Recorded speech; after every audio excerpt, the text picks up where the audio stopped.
But I needed that loss. I needed the loss to really get good because I was only an extremely hard worker.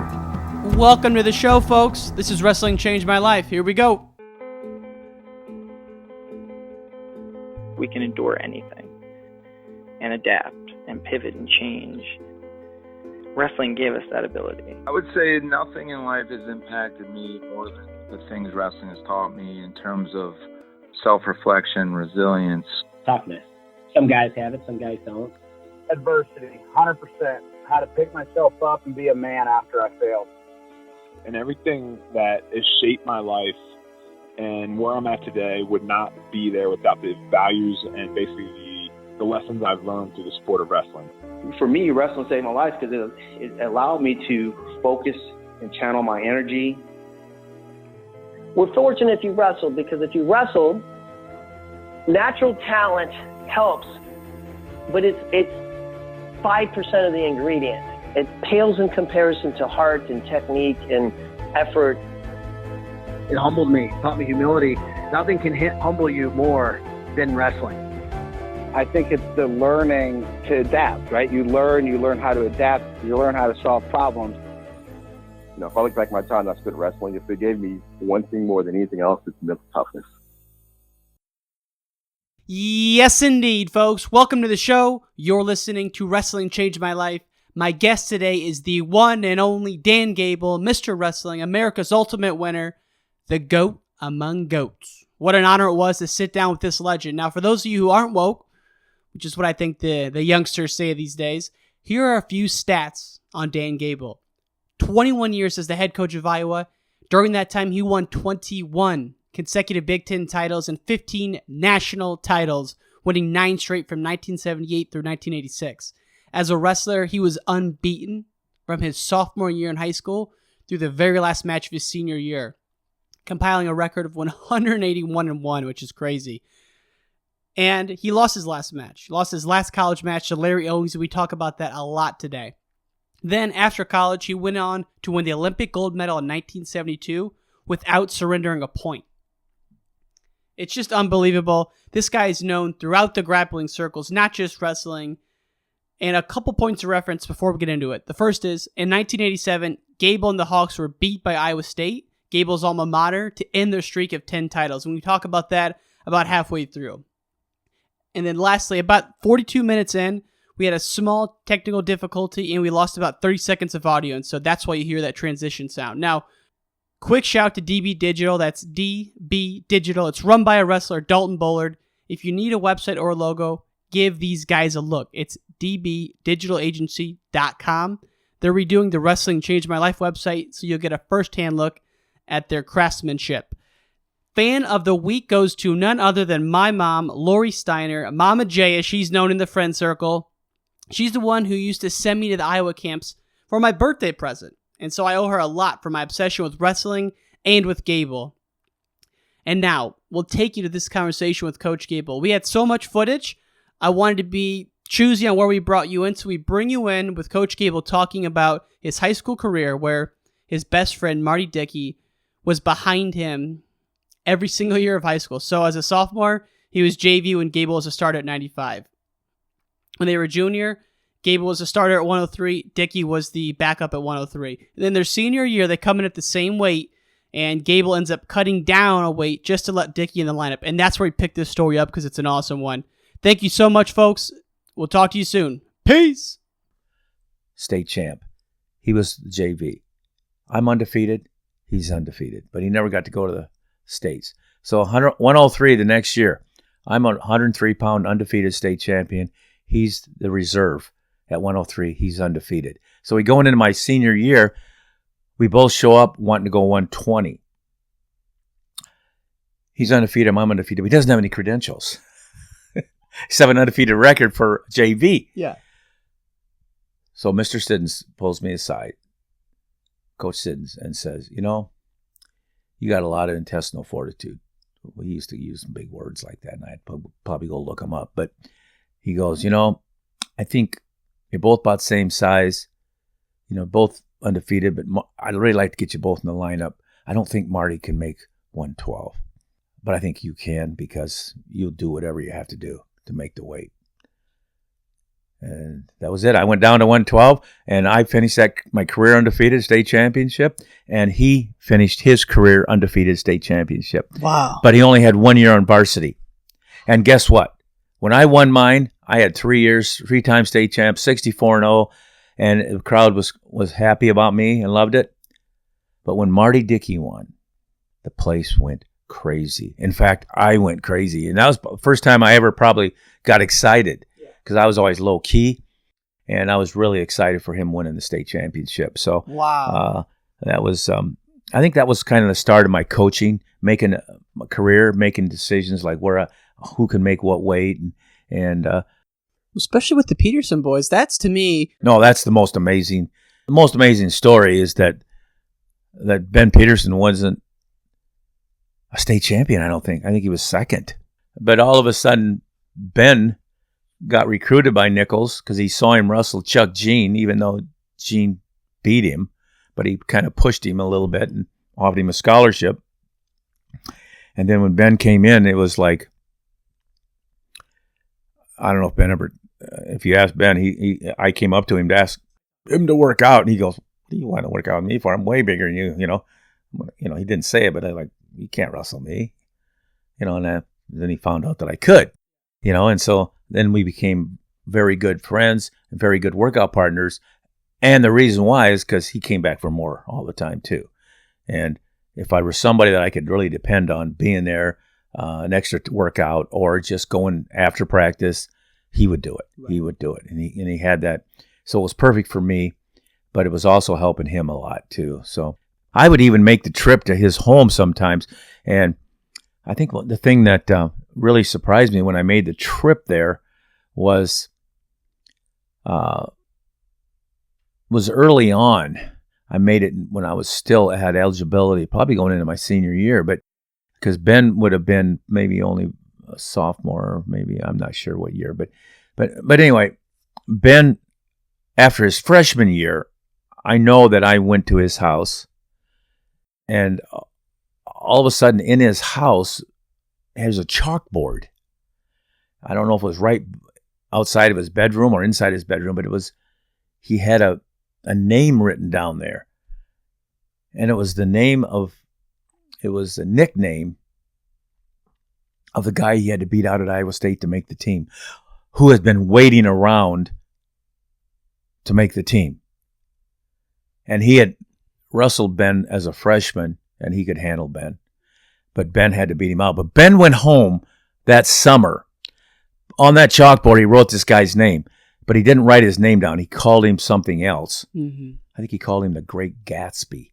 And but anyway, his name was Don Gillespie, and rest his soul, because Don passed away, I believe, with cancer. But Don went to Hawaii, I think, and drove a taxi cab all summer long just for a good vacation.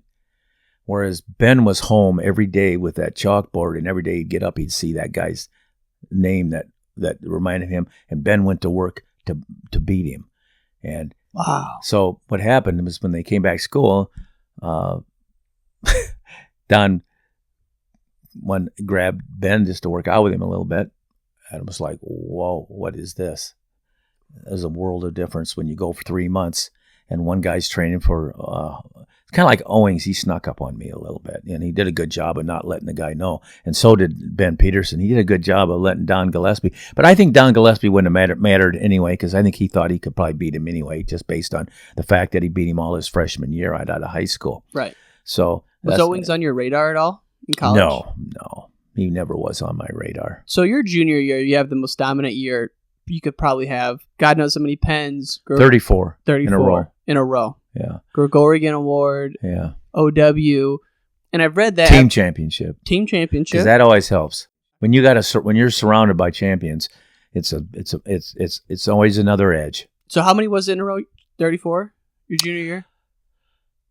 I don't know if it was between my sophomore and junior, or between my junior and senior year, or whatever. But they only counted 25 because I wrestled in two during the season. I wrestled in the Great Plains Open, and I wrestled in the Phoenix Open, and they were freestyle tournaments. I pinned all 9 of them, or all 9 of them, I think, all 10 maybe, but something like that. So, but they didn't count those on the record. So it's 25 is a record, but it's really I had 34 in a row. Okay, and then so your junior year, from what I read, that you kind of had to refocus yourself, and you set your sights on Mike Grant, who was a great wrestler from Oklahoma. Yeah, I made a lot of mistakes. Talk to us about that. Made a lot of mistakes.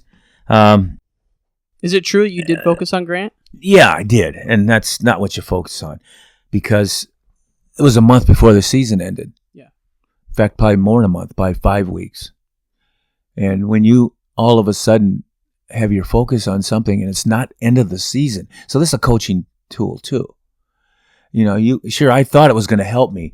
I thought it was going to help me because I was going to make me train harder, in the off season, because I got more than just another national title. I got this guy that's a weight of class above me, and I'm going to go up for him. I'm going to train for him. But, well, I should have went the same weight at the national tournament as him if I was going to beat him, because I had another 5 weeks, and I just came off a year or not year, but probably 11 months of psychologically training for a guy, and not even shooting for the highest level of what I need to shoot for. The highest level is the national title Saturday night, and I was shooting for Mike Grant in Oklahoma all the time. That was what I was coming from, and so I had my sights all, and that's a good coaching skill to learn, a good athletic skill to learn. Now, could I have done them both? Yeah, but I needed to still have that other goal as the major goal, and it wasn't. It was Grant. And it was winning the 3rd national title. Did you think that impacted the 70 Nationals for you, 1970 Nationals? I think that was part of it, but I also think it was because I was doing interviews just like I'm doing interviews right now. You have no business doing interviews until you get your job done. And that's the bottom line. And that's another coaching skill that helped me a lot. And it helped me for the next 2 years too. Right. I mean, I received the night before, and I hadn't made weight yet, because you make weight the morning of. So I went to a banquet. Probably wasn't able to eat much, probably a little bit. But then I had to get up, say a couple words, and receive the Man of the Year award the night before. Yeah, I got the Man of the Year award, whatever that was. Anyway, so, there's no reason I should have been at a banquet. I should have sent somebody else to get it. You don't go there and get a standing ovation the night before the freaking tournament and expect to keep your own edge on it. Now, there's some people that could, but me, I was a guy that my focus was very important to me. And that's why I think I was a good coach too, because I realized which guy needed focus, which guy didn't. Now that I look about it, I go back with Tom Ryan, and he said he needed some distractions and stuff like that. But you know what? He talked me into that. I should have let him focus on what he needed to focus. He was like focusing on girls or something. He said, that's a good distraction for me. Well, I've learned that sometimes is really the case, but I don't think so in Tom Ryan. I just think it was something that he wanted to do, you know? And as a coach, I should have stepped up and had him been more ready for, especially his senior year, after he almost won his junior year. And there's stories there too, but anyway. Was passed out when you were coaching? That was the hardest match I ever coached. Against Pat Smith. Yeah, because the guy was going for his 2nd or 3rd. He was gonna, he's on his way to be the all-time 4-timer, and that's got goals you take on it. You take on the highest goals. I mean, that's why when kids go to college, if your goal is higher than college, well, college is just a step for you. But if you're only gonna if you're done after college, then your chances are not as good as that guy that's going to go on and be a gold medalist in the Olympic Games. Mm-hmm. So that's why always try to get the kids' goals a little higher and try to keep them in the sport, and because you never know what you got. You never know what you got. Not everybody's going to be able to do that, but that's how you keep getting better, and that's how you don't lose your focus, and that's how you stay focused all the way through your national championship finals, and then you go on to next. But as I look at it, it's controversial. It's like, why would I say this? But I needed that loss. I needed the loss to really get good, because I was only an extremely hard worker. And I didn't have all those coaching tools yet. I had some of them because I had great coaches, but I didn't really understand the artistic part of the sport, like the Russians, what they do. And they don't totally understand the hard work part of the sport, as far as physical hard work. But for me, you know, because when I lost to Owings, I had somebody that could stay in a match with me. But yeah, I was tired from the beginning. And if I wasn't tired from the beginning, I would have been okay. I would have been able to be a lot more of who I was really capable of being. But usually you wore people down and they turned over and they just gave up. Owings wasn't going to give up no matter what. And he never did. But I was really tough. And maybe not so tough this match because I was tired and I didn't know. I mean, I knew I was tired. That's the part. Whereas you don't know you're tired when you're wrestling. If you're focused, you only know you're tired after the match. Many times I was tired after a match, but only after the match. But this one I knew 1 minute into it. I mean, I locked up with him and got into a bear hug with him right away. And then I went out of bounds. And I remember right away walking back to the center saying, God, I feel weak. And I mean, we're 30, 40 seconds into the match. And I said that to myself. I had to talk myself into wrestling as tough as I could at that time, because being, not effective the whole match. I had to talk myself. And I don't know if I could have talked myself into going overtime or not. What do you think he got in your head before because of all this? He got in my head the day before the tournament started. But I never knew anything about him before that. Barely. He wasn't even on my radar. Do you even remember wrestling him in 68? I do, just a little bit, because I was a little surprised he scored 4 points on me. It was like, this kid's a high school kid. He battled out there. But I had no idea he was going to score 4 points on me. But I think I forgot about that match. I really do. I don't even know if I remembered that match till after he beat me. And then you kind of go back and you're like, who the hell is this guy? Yeah. After the match, true or false, the Chuck Jean story that he wasn't going to wrestle after you lost? Absolutely truth. See, everybody was giving me hugs and feeling sorry for me, and I was already feeling sorry for myself. I don't need anybody else feeling sorry. I felt bad for my mom and dad and my friends and all that stuff. But me, I was down, and so Northwestern had this underground walkway. You could go down underground and you'd walk to another building where we had our locker rooms. You'd go up. And so I hid for, after, I think it was probably after I got my award, just because they give you awards after the next weight class. So 4250. So it'd be after the 50-pound weight class. They, 142, 150. That was the first year for that weight classes. So I said, I got to get out of here. I'm tired of people.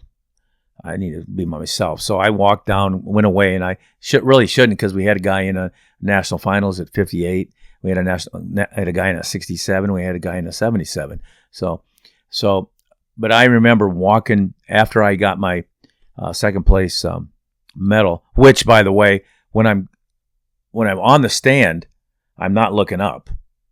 I'm looking down, and the crowd's giving me a standing ovation. And they keep going. I keep thinking, would you guys shut up? Come on, shut up. I don't want. I mean, this is great, but appreciate it. But how do you stop? How do you stop these guys? So the guy that was handing me the award, I didn't say that, but he finally walked over to me. He was actually one of my teammates at Iowa State, Vic Marcucci, a former national champion and graduate. He walks over and he goes, Gable. I go, yeah, Vic. He goes, would you look up? That's all they're waiting for. When you look up, they're going to stop. So I looked up. They stopped. Then they went on to Owings. Hell, I'd still be looking down. They would still be clapping to this day. Oh my gosh. So I just didn't get it. Yeah. I just didn't get it. So anyway, so then we had that. But then, so then after that, I jumped down. And so I bumped into this person, bumped into that person. And they're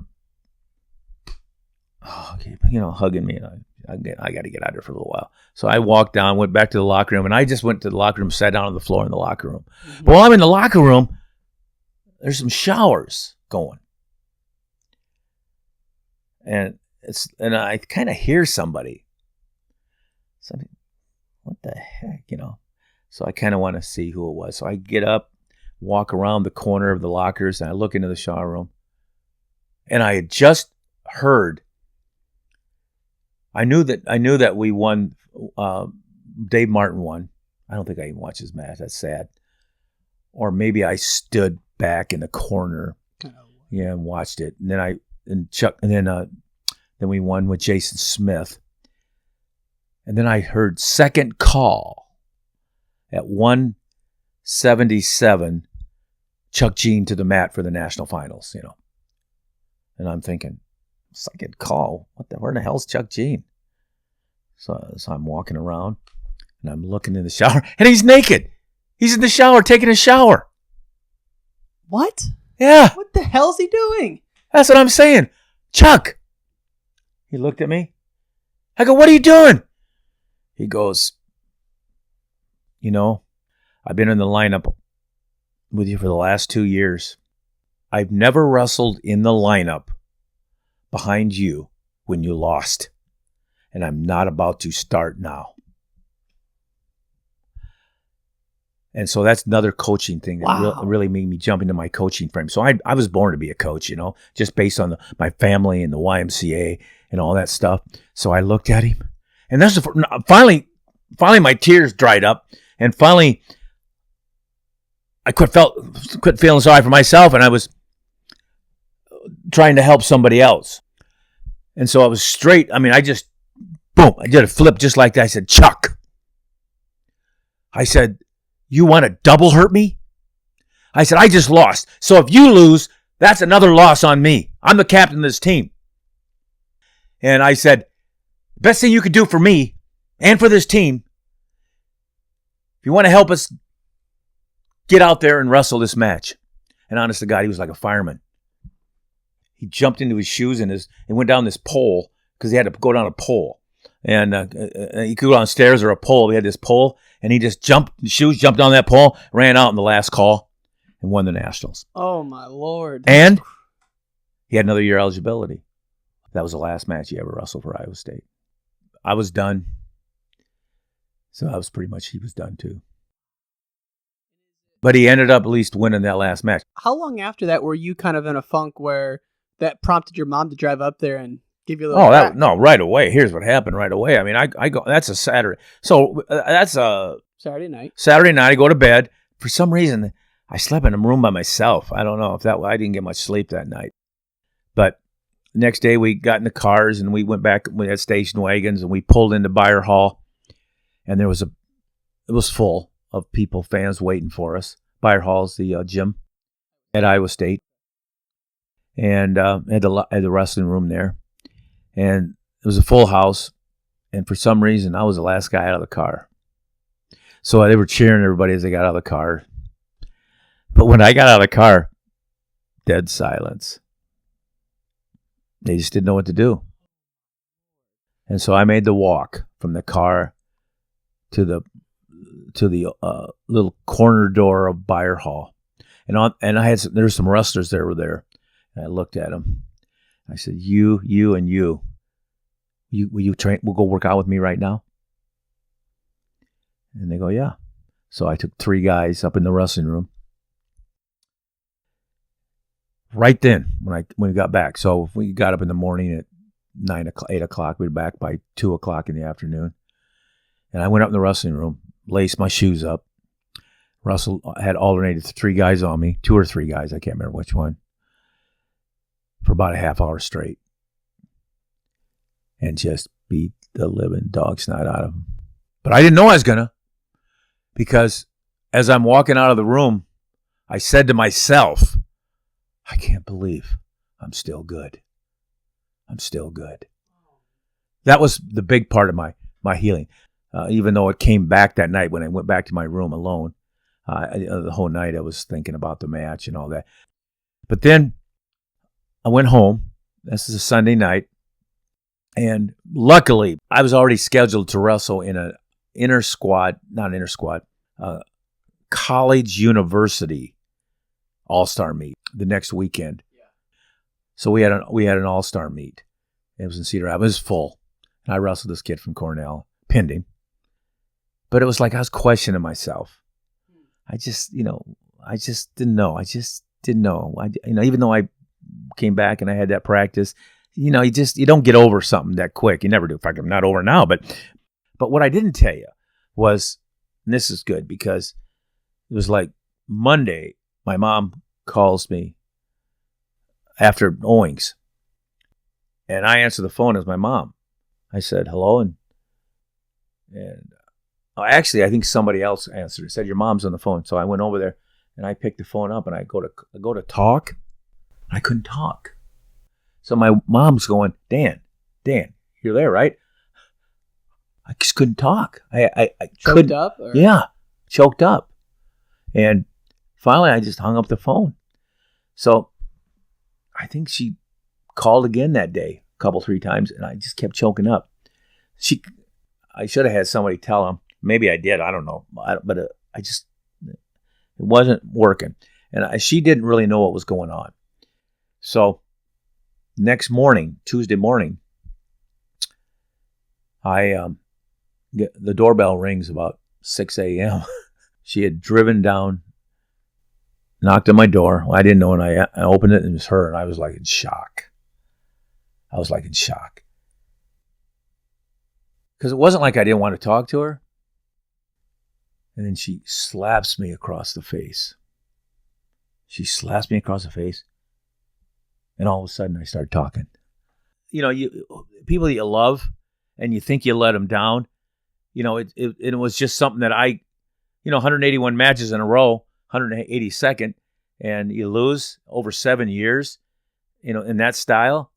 And it was traumatic to me, I thought. Well, you felt bad for them. But my mom knew it was traumatic, but let's get on with it. And let's not feel sorry for yourself. Let's don't. And so she was there to straighten me out. That little slap straightened me out a lot. And did you visualize any of this match when you were on the podium at the Olympics in 72? Did you have any flashbacks of that? I think it was just flashbacks of my sister. I'm pretty sure getting murdered. Yeah. But her being there. What did you visualize? I just visualized her right there. I mean, she was right there. I don't know. She was right there on the floor with me or whatever. She was right there with me, The Owings, I used that match. I deciphered it, the whole match, second by second. And come to the conclusion that the summer before, I worked really hard, in a lumber job, hauling stuff and wrestled at practices. But I never went to a training camp like I did every other summer. So I found that instead of going to this 1 or 2 weeks of training, like during the summer, going like the Olympic training camp or the World training camp or a Pan American training camp, which I went to all of them as a younger kid, that I didn't do anything. And I'm saying, it's just, you find the smallest little things that maybe you could have done to prevent from this happening. But I think the big thing was this. It was a coaching skill that I learned, the Owings loss. 2 things. Coaching skill that you, no matter how good your athletes is, you have to keep them under your wing and make sure they don't get distracted for what they need. And that's one thing. But the other thing was Owings taught me was if I wrestle somebody that can keep up with me, I got to be better than them. So I need some more artistic work, I call it. I need some more of what the Russians have. And so I went to work on that, but I didn't let up on my tough work. So I really improved in my wrestling on my feet. Offensively, but really good defensively. And that was a skill that I learned a lot too. When getting hurt, learn how to wrestle and score from a defensive point of view when a guy shoots. Or even more when a guy shoots, you actually hand fight so well where you put him in a shot position where you snap him down. And then you do go behinds, whip overs, knee taps. I learned this knee tap that was, oh my God. Bobby Douglas helped me with that. And it really came in handy because when guys were coming after you when you were ahead or you wanted to protect your knee or whatever. And when I think about that section of your life, I think of it as distancing yourself. Exactly. Separating. I call it separating. And then to make the world team, I had 2 guys only show up at my weight. and I beat them both 25-0. And you know how I was critiquing that match? It wasn't that I beat him 50-0 total score. It was like, well, I'm not a very good pinner. How do you beat somebody at 25-0 and not pin them? So it was like I was analyzing it. So when you get to, incredible run, first 2-time back-to-back world champ for the U.S. ever. Now Was I? Yep. Wow. Yep. That's good. That's good. I like that. So anyway, so you get to Iowa. You're the assistant for a couple years, but then you become the head coach. 4 years, actually. But anyway, once I took over in 77, we had already won the Nationals twice. So there was some pressure on to win it the third time, but we had a brand new team. We had no guy back at the same weight. Right. So we had or maybe 8 of them. And but they were good. They ended up third. Got it. But we were one of 3 favored to win going into the Nationals. And then but after that, you win nine in a row. 9 in a row, Yeah. of course. I read that 80 was kind of the first year where it was out in Oregon. You had a bunch of freshmen. Another brand new team. Guys were hurt. Had to step in. I brought a kid named King Mueller up, replaced Trezino because he was hurt. But King Mueller was a stud. I mean, he got third, but he could have won it as well. But so 83 to me, when I look at the run, right? So 83 or 80? 83 was their first year in my mind where there was flat out domination, where it was people started to really. You think or no? Okay, so we won 75, 76. I was assistant. Then we won again in. So when I took over 77, we won in 78, 79, 80. I'd say by the time 81, 82 started coming, we were pretty much runaway, kicking butt. Yeah. And then 86. And so what's interesting is 86 was the year that they lost Iowa State. I made them run the last 9 duel. miles. We get 6 guys in the finals and 5 win. So 86, they named Givens a coach. In the first duel, you beat him 25-9 at Carver. The second duel of the year in 86, you guys lose, right? And you just mentioned that. And then 2 weeks later, you're going to win the Big Tens, and you win the Nationals. One of the biggest runaways ever. 1986 Nationals dominated. Mm-hmm. Maybe 97 was better. But what happened in that duel, the second duel that year at Iowa State, and you made them run home?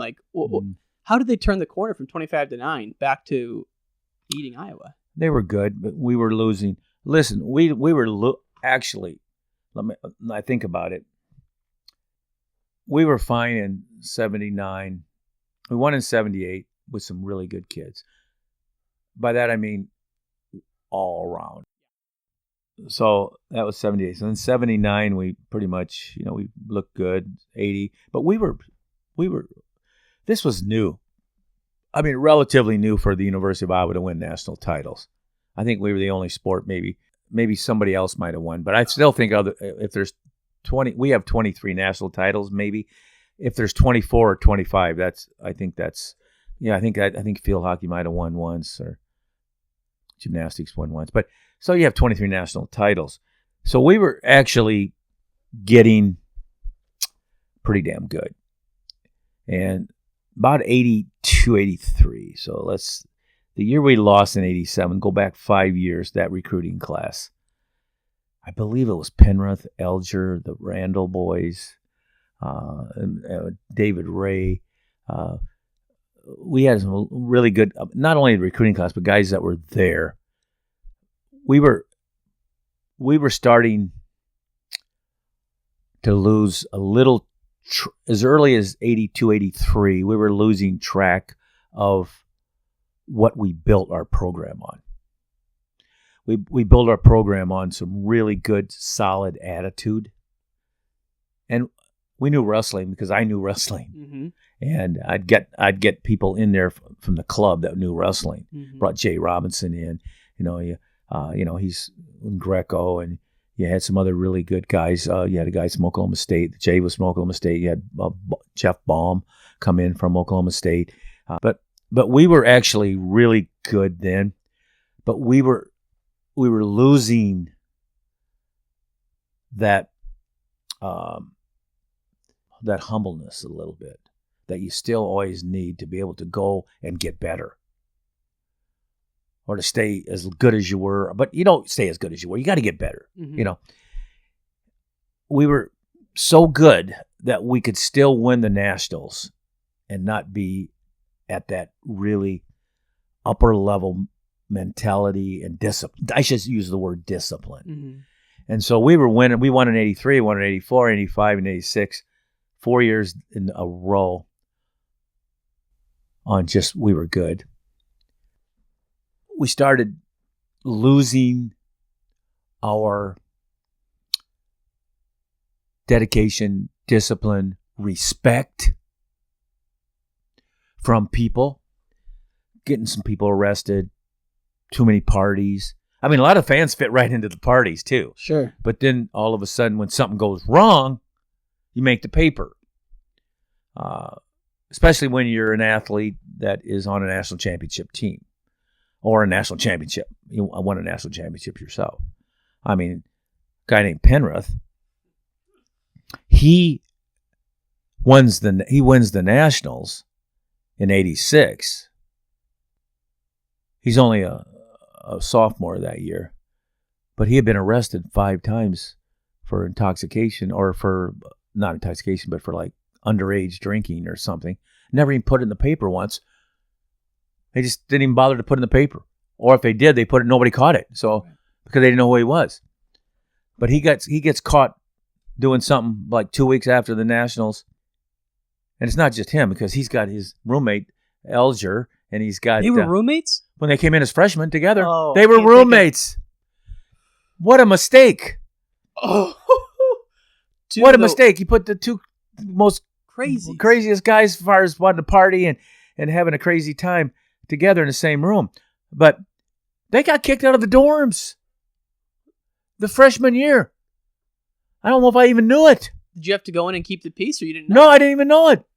But you know what they did? There was no rules. There's a rule made after them. They pitched a tent out in the yard right outside their dorm room in the yard, and lived the last 3 weeks of the school after they got kicked out in a tent. So they went in and showered in the mornings and stuff like that. Oh my! But the next year they came out with a rule that you could that you, if you get kicked out, you can't live on campus grounds. But they had no rule for that. So I was like, wow. But I didn't even know about it. So things were getting out of control. Well, a lot of it, people were either scared. I had a reputation, or they just didn't want to bother me, or what. So I mean, there was things that were going on that I didn't know, or even if I did know some of them, I was turning the cheek. Yeah, I was turning the cheek. And I tell you what, what you really learn, again, I'm going back to coaching, because it took that loss from Gibbons' loss to really kind of start me analyzing all the program, kind of like I did when I lost to Owings, going back. So I'm going back and I'm learning, from 83, 84, 85, I'm looking and I'm saying, some of these people that did call me, or maybe I got a bad write-up about the wrestling team or something, they have a legitimate beef. I would never admit that before. It took a loss for me to get humbled and really look at what we had going. And I realized that we needed to turn this around. But it still wasn't there yet until the next season, about in December. So that's in March of 87. Of 87. So about December, when I had the team, a really good team, but they showed these signs of weakness. I think they got beat like in some match out east or something. And I came back and I said, there's some things got to change. It's the wrong guys running the program. Instead of me in there, like we built the program, we got to go back to how we built the program. And some of these guys, I got to handcuff them a little bit, and I don't mean them throw them in jail. Yeah. Got to handcuff them to make sure they're not walking down the street being cool. Yeah. So, and that include me, right. Even though I never was that type of guy, but I noticed myself coming home later, not. I always stayed after practice. I was the last guy there every night, but all of a sudden I'd stop at a bar, have a beer, but somebody'd buy me a beer. I'd end up, instead of staying for 15 minutes, I'd stay for an hour. I'd get home. By the time I got home, gosh, wife and 3 kids the 3 kids are in bed. And if I took him to school that morning early, I might have saw him. But if I didn't, because of early practice or something, then I didn't see him all day. So, so I'm starting to think, man, I got to get my life straightened up. And then all of a sudden, we started having trouble a little bit at home, not just with the kids. The kids don't know. They're too young. But the wife, we're probably going back and forth a little bit too much. And I can see why she would be. I mean, don't not see me much. And the fact that, there's 2 that's supposed to raise a family, at least most of the time. And I said, I gotta straighten myself up. One of my wrestlers actually tipped me off. I went out with one of my wrestlers after practice one day and said, you should probably be home. Wow. I looked at him. I said, whoa, I'm going home. Yeah. Well, then the craziest story to me was that, so 87, you lose the first duel at Iowa State. You beat them at home. So you're going into nationals in 87, maybe a little, not overconfident, but you're thinking things might be okay because we just beat Iowa State in that last duel. And then you lose, and then you go on a trip to Hawaii. And your wife said, hey, you shouldn't even come with us on this family activity day. Stay in the hotel room and get yourself together. What happened? Because I didn't want to go. I was kind of miserable with her. My mom straightened me out. Then my wife straightened me out on that trip it was the first time we were gonna go on vacation too. It's the first time we were gonna go on vacation after the Nationals, which I should have been going after 85 or after 82, after 83, because when I stayed here, it was like people could get me. Yeah. They couldn't get me when I was in Hawaii. Right. And so my wife actually said, you work till noon. We're going to do some things in the morning, and then you come out and join us in the afternoon. And I agreed with that. That helped me. So I started doing some work all by myself for the 9 o'clock, 10 o'clock. I probably worked 3 hours, and I'd probably get a workout in, and then I'd stick around with the family. Probably join them at lunch, and then I'd probably work out, and then we'd probably be out together the rest of the time. But yeah, there's a lot of things that self-reflection during that well, time? it's again, you go back to your mom, you go back to your dad, you go back to your wife, and to stay together for 45 years now, on the 46, it takes a lot of work.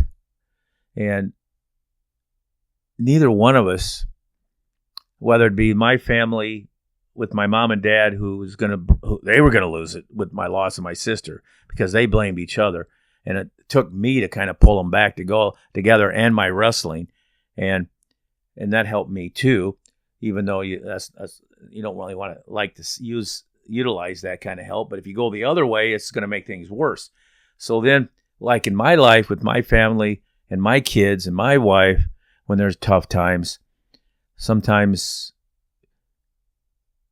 you got to kind of get back in the corner, but then you got to go and doing the right thing. And the right thing was, me, when my mom came down to pull me out of my house and got me to talk, you knew that there was a support system there. And if I was hesitating either way, they get you back on track. But the winning got me on track too. Right. The winning got me back on track. So then back in when we lost in 87, we didn't really win right away. And so that was another huge learning thing for me. But we were second. And then we were second. Then we were sixth. And then you really analyze why you were sixth. Because we were ranked one of 3 teams to win going into that tournament. The headlines were, I think it was the Cowboys or the Arizona State, whatever they are. Sun Devils. Or the Hawkeyes. Those 3 were picked to win the national tournament. But we kind of had worked our way up into that towards the end of the year because we beat both those teams back-to-back here in Dolomites. So you're feeling pretty good in 89. Yeah. You go and you get 6th. Oh my God. And the fact that I realized that I had to have somebody on my team that was a veteran that was running the show. because I had two brands. I only had one brands because Terry Brands got beat out by Steve Martin that year, but the two brands were just freshmen, and I think Tom got fourth maybe, but the thing was, they weren't really old enough to be quite the, like to influence everybody yet, even though they were starting to.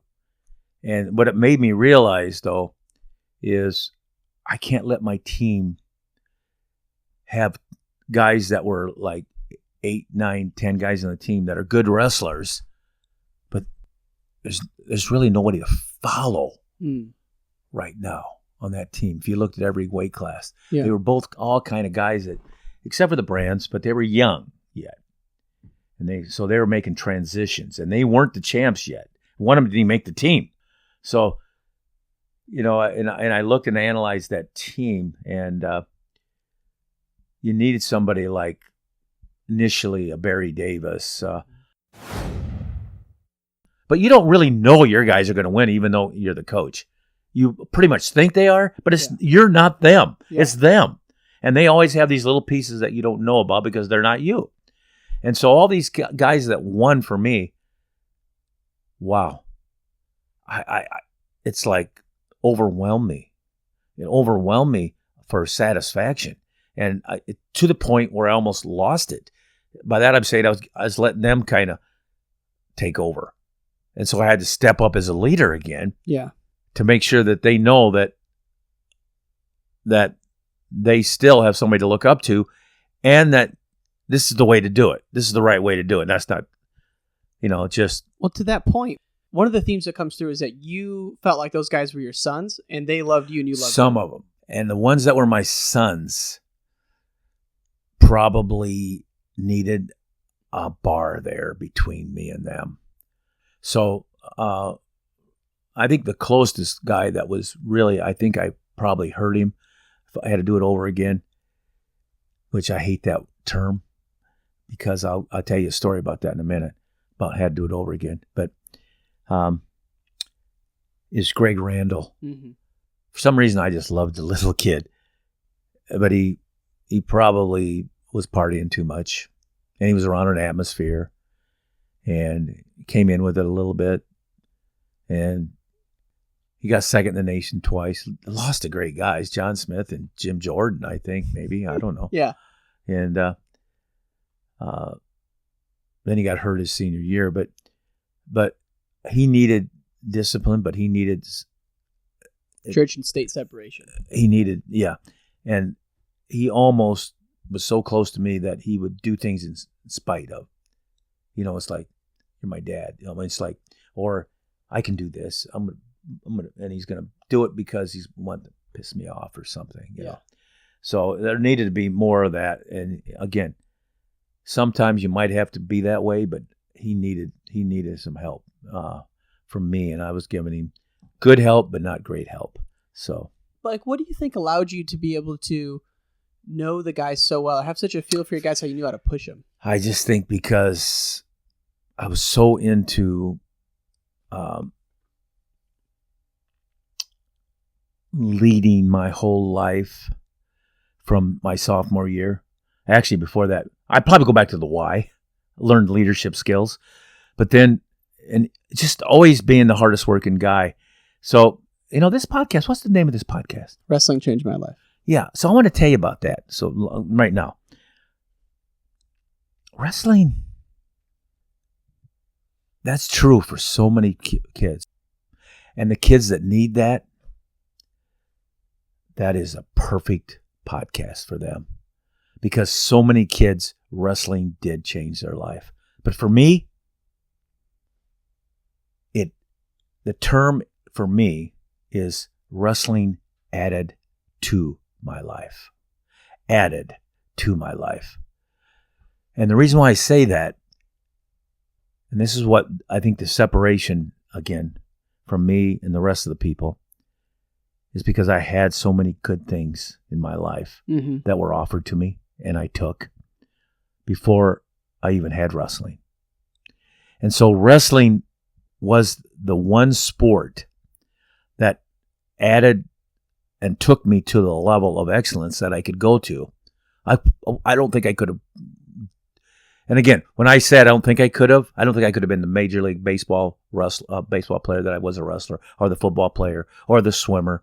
And it all has to do with probably my size. I mean, but then again, if I'm going to debate you, I'm going to tell you that I'm going to be that, because that's what I'm going to going for. Right. But in reality, wrestling added to my life that was already damn good. Yeah. Damn good. And it was heading in the right direction. It's just that there was a sport out there that was on equal basis, that I didn't have to play against a guy that was tackling me that was 20 pounds bigger than me, or 50 pounds bigger, or I played basketball and the guy was 9 inches taller than me. But in wrestling, I got to go wrestle a guy that was my own weight, even though I ended up wrestling everybody. Right. And that helped me a lot too, after wrestling everybody, learning physics and positioning and all that kind of stuff, and making me not really weigh what I weighed. I weigh way more than I weigh because of my physics. But for me, this podcast is about what wrestling added to my life, and it didn't really change. I already had my life going good. Yeah. And so it just added to it. But there are a lot of kids that are heading the wrong direction. I was heading a good direction. I mean, great parents, great coaches. Great YMCA leadership, family, friends. Everybody liked me, and I liked everybody. That's the thing. I mean, you can't believe who my best friends were, like, in growing up. I mean, they weren't even athletes. I mean, they were like the Beatles guys, long-haired Beatles guys, stuff like that. Rockers. But I also liked everybody else.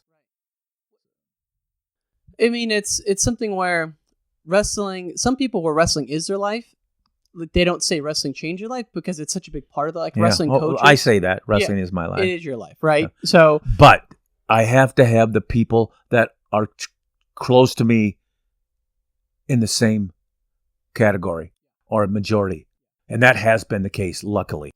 Now, because both my families, my first one and then my second one, they love wrestling. In fact, the other day, I'm sitting in my house, and my wife, my daughter, my youngest daughter, who lives just not very far from me, who we had issues with her growing up because I quit wrestling. I didn't know that. She didn't know it. We found out because I wrote a book, and they interviewed her, and we solved our issues. But she just said to me the other night, when I said to her, I said, Dad, I don't really want to go to wrestling practice. Because my wife was telling me, you got to go to practice more a little more. And I said, I don't think I really want. My daughter, it just crushed her. She goes, I can't believe I ever heard you say that. Well, and I tried to clarify myself. Okay, and so instead of going over here to practice a lot, I'm just working on the sport a lot. I'm working here doing a podcast. Yeah. There's things that I can be doing that are probably more influential to the sport than just going over to Iowa's wrestling practice. Yeah. And I want to do those things. Yeah. So like right now, I got these 2 books. I got another coaching book, and I got a beer that's named my name. I got a painting that's out. The hottest thing going right now is a movie. Yeah. It was supposed to be hot a long time ago, but it kind of failed. But now it's supposed to be so like right now it's the best script I haven't read it yet. Right. So it's coming to me right now. So I'm hoping it's what they say it is, and this is how I can impact wrestling. Yeah. I want to impact wrestling across the world, but more than that, if it's what I want it to be, it's going to put Trump and Nancy Pelosi together. Yeah. Yeah. That's the bottom line. Yeah. That's my goals now, Yeah. And so it's bigger than just one practice. Right. What you're saying. Right. Now, as we wind down, I wouldn't do the audience justice if I didn't ask about this incredible story. Wait a minute. I've held that thing longer than I held Owings' arm. Actually, if I had held Owings' arm that long, I would have controlled him. Hands cramping up on the folks. Gable is here in his left hand. He's been gripping the mic so hard his hand just cramped up. He's getting excited here. I'm getting excited too. Yeah. Can you tell the story before, and we'll wrap up after this? Tell the story about Lincoln McElravy pulling out a red shirt. I mean, this is an incredible story that I think no one knows. Well, it's in the book, but Lincoln won't believe it, so don't believe it, Lincoln. That's okay, because you don't have to. He already lived it and done it. And it worked. And so Lincoln McRae, 5-time state champ in high school, comes in really good right away. He's in his well, he was like 21-2, I think, when I analyzed it. I think he had went to the Midlands and he went to these other tournaments, and it took a long time. But it was only there was only 3 weeks left in the dual meet season. He's a true freshman. Yeah, he's a true freshman, and all of a sudden, Penn State's coming into the Big Ten for the first year. So I don't know if you think about all those things. And we got a string going. And Penn State's had beaten us that year, maybe. And we might have beat them early, but then we lost to them too. I think we might have beat them in the national duels or something. I don't know. But I tell you what, I had a team. That we had, we were winning. We were back after. And what I didn't talk about was when those 4 years and we lost. It took 4 years to get back on top because it was taken all those years before. Yeah. So I'm saying 83, 84, 85, 86. So it took us as long to rebuild what we were tearing down. And that's really important. That's really important to understand. So even though we went on 83, 84, 85, 86, our team was going downhill because of me and the lack of discipline and the athletes too. But I'm saying the whole program. So we had started a string again. And so Lincoln was looking like in the picture. But the real thing that made me, I had to figure out how to make a better team and not just throw somebody in the lineup that was not proven, except for back in high school. He had proven some things in college. He'd done it pretty good. He had lost a couple of unattached matches. But Troy Steiner when I went and talked to Troy Steiner, and when he said to me, he goes, "Coach, I've already been thinking about this," because he's a Dakota kid, even though he was a North Dakota kid. But Dakota's kind of Dakota. So you have Lincoln McRae. He goes, I've already been thinking about going down a weight so we can get Lincoln in the lineup to help this team to win because, Penn State's coming in and we want to keep this string going. And he goes, yeah, you know what?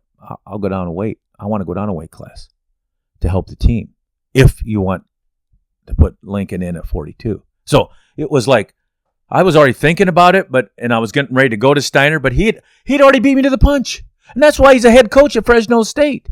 Yeah. He thinks that way. Yeah. And the two Steiner boys, besides the two Brand boys, were the reason why we were able to get back on top again. Because that put 4 out of 10 weight classes of guys that were into the sport unbelievably. And so we had that attitude back. Yeah. So that helped us unbelievably build back up. So all of a sudden, Troy Steiner's telling me what I want to ask him before I even ask him. And he's telling me he'll go down a weight class. Because he's a defending national champ at 142. So, and I went to Lincoln, and, he was kind of receptive, but he didn't think his family would be receptive. And, so I don't know exactly how we went to work on it, but. Well, Troy says that he had the All-Star meet that Monday, flies back, and then you guys have the Northwestern duel on Friday. He cuts down, and then you said when he comes off the mat, you're going to ask him, how do you feel? Whether or not to pull Lincoln's red shirt. Exactly. That's right. Because he said he felt good. He's like, because you don't want to burn Lincoln's red shirt otherwise. Right. So Lincoln goes out there, gets beat his first match ever against Northwestern. Yeah, but you got to realize he idolized Carver Hawkeye Arena, and he had never wrestled in there.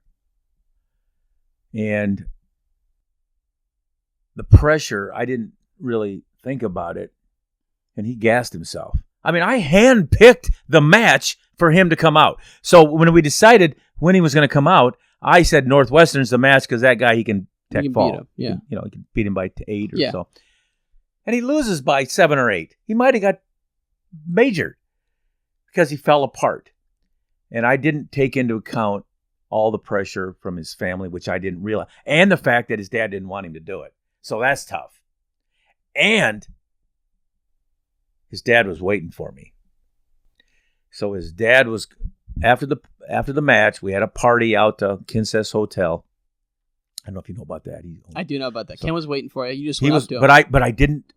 I knew where he was at, waiting for me at the door. So I snuck in the back door and came in behind him.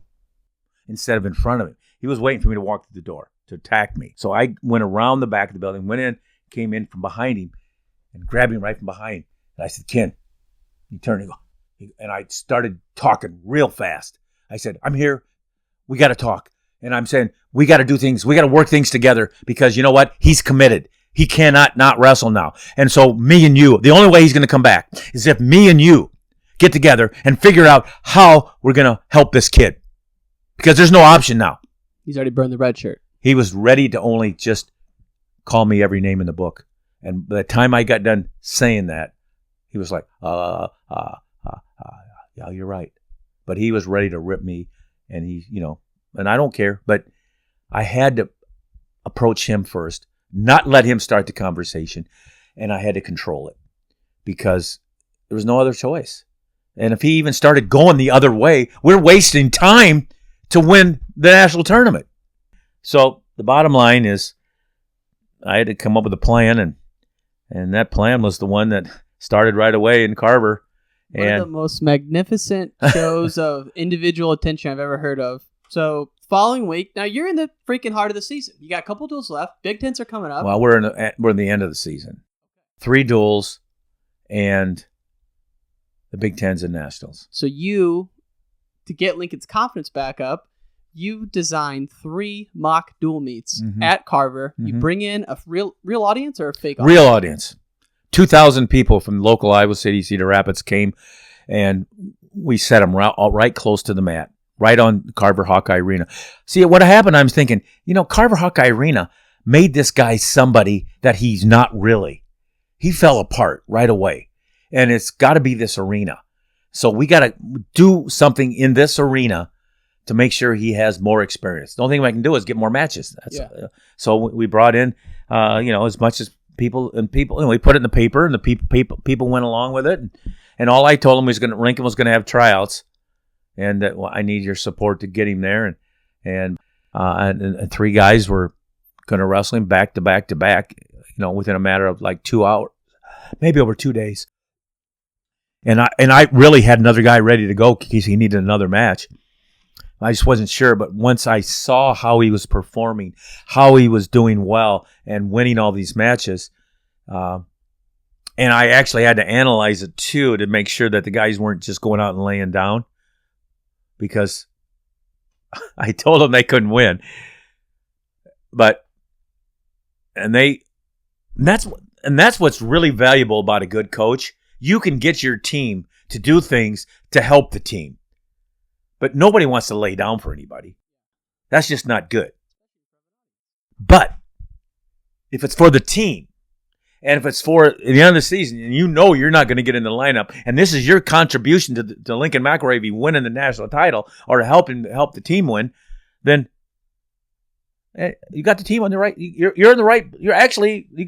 That's the way you should do it. But not many teams, not many guys would do it. I don't. In fact, some people just wouldn't do it. I don't think I could probably talk Terry Brands or Tom Brands into ever saying, you got to lose this match. No way. I just don't think I could. No way. But you know what? I wouldn't. I don't think I could, but I'd probably go about it in a way knowing that they're going to be a coach someday, because I knew they were going to be coaches, and that maybe they need to hear something like this. But anyway, he you do the 3 mock matches, then the following Friday, and he looked good. He looked good, and he won his next match. But I'll tell you what, would he have won that next match at Iowa State, or was it Arizona State? I don't know. Arizona State. Okay, so it was at our place, and it was in overtime, or it was in 1 point move. Real tight, and the guy had like a losing record. It wasn't even like a worthy right, opponent. and he barely beat the guy. And I'm like, what the heck's going on? And so now, what do you think? Well, it's a win. It's a win. Yeah. Because the guy from Northwestern was probably not as good as this guy. Probably equally as bad. Yeah. Yeah. I mean, not bad, but right. Lincoln but then the next week, Iowa State. Yeah. He doesn't win Big Tens though. No, he gets 3rd. He loses to somebody pretty good. Was it Marinetti? No. The only reason why he lost to Marinetti is because the same reason why he lost the first time.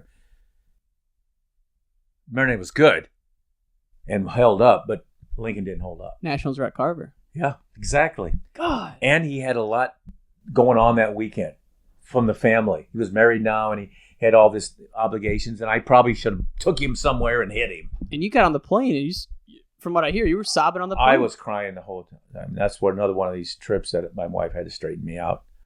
That's just, there's... You were crying the whole trip? Oh, well, not until my wife straightened me out again. Kind of like my mom slapping me. Yeah. It was that first morning we woke up, and that's, I think, when she told me, you're not going with us. You're staying here. You're working on that team. You're staying here, and we'll see you at lunch, and then you can stay with us in the afternoon. But you need to work because you're a mess. Wow. And I think I got hurt that trip too. Really? I think I was in the weight room and I dislocated my shoulder, popped out. I think a lot of things went wrong, but actually it was a turnaround for me. It was good. That's unbelievable. Yeah. And just the last thing I ask everyone, Coach Gable, is how did wrestling change your life? We kind of talked about it, but just take a step back. What has wrestling done for you as a person? I mean, where do you start with that question? Well, again, it's my sport only because that was my best sport, and I'm smart enough to get in my best sport.